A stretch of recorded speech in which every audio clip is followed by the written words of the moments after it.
Welcome to my first painting tutorial.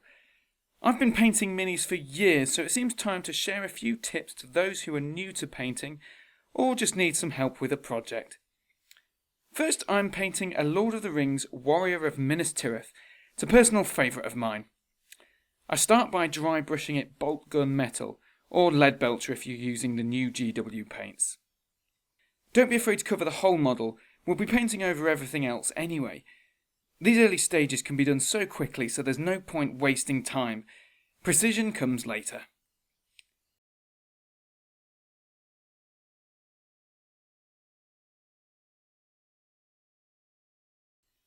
Next, I'm doing a quick layer of Necron Abyss, or Kantor Blue, on the material. I like to use blue on my Gondorian miniatures, mainly because of the ancient ties to the sea the Numenorians have.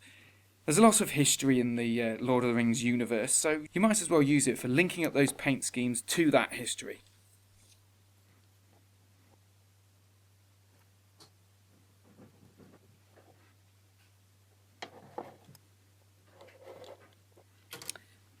Now to neaten up the dry brushing with a quick wash of Badab Black wash.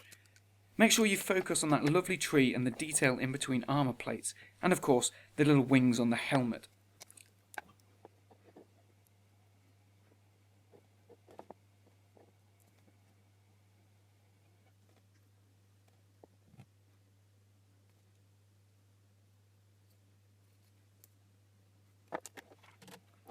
I use a Fenris Grey highlight for the blue rather than a light one. It's just to add a little bit of a dusty look to it. Highlighting is tough for beginners, so you can dry brush it if you want, but if you water it down a bit, use a very fine brush and are very careful and slow, you can easily pick out the peaks and folds on this little guy's dress.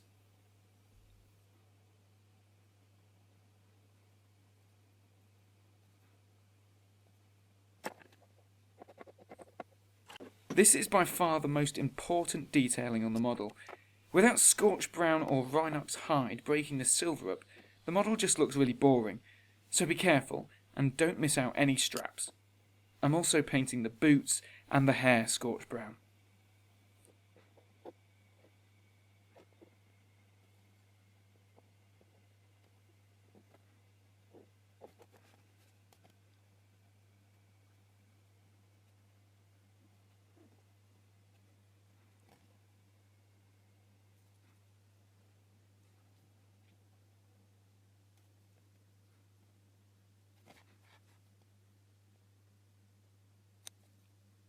Now, using some black, we go back to the shield to neaten it up a bit.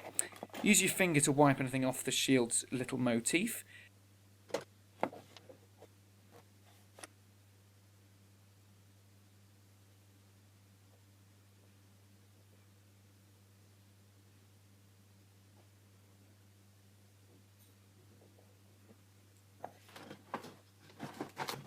Now to bring him truly to life. The skin is painted fully in Bugman's Glow. Keep the layer nice and thin, so water it down a little bit. When it's dry, do a dab of Rhinox Flesh Shade, which just seeps into the mouth and the eyes and the crevices on the face.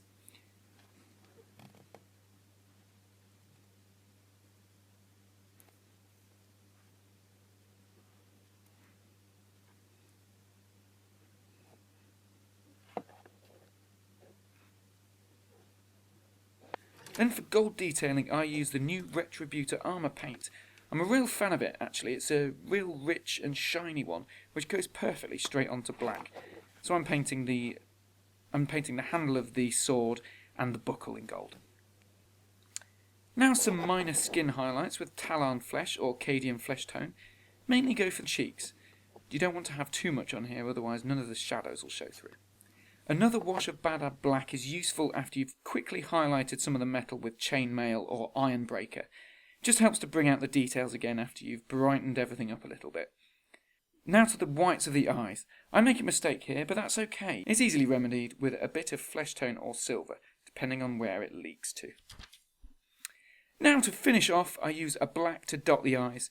It's not easy to get it central, so I tend to just dab on one side and try to match them together so they're looking off in one direction. I rarely succeed and they end up looking opposite, but that doesn't really matter, it's just a little detail. I'd paint the base Scorched Brown and drybrush it Codex Grey. Finish off with a couple of dabs of grass. And that's it.